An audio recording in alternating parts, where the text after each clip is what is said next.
The brief. Silesia Party is the largest Commodore 64 convention in Eastern Europe. Our job is to promote it among Commodore fans and beyond. The insight. The event has multiple supporters, but many of them have forgotten how cool it is to use a C64. The goal. Let's wake up cool old Commodore computers sleeping in the closets. The idea. We created advertising that can be understood only when using your old C64.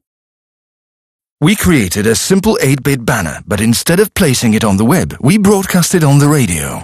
The following radio spot was aired.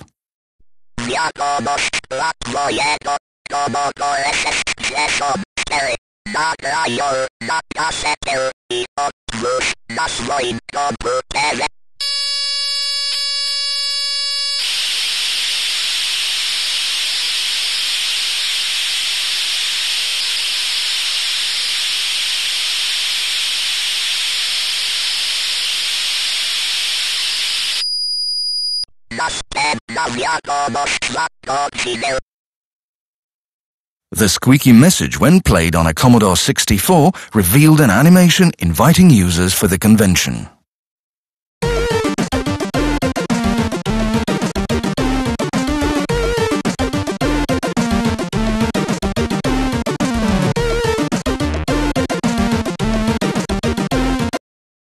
Effect. We cannot be sure how many Commodores came out of the closet. However, 3 times more people have already confirmed their attendance in the event compared to last year. The campaign became news in itself, a sensation on Commodore forums and computer magazines.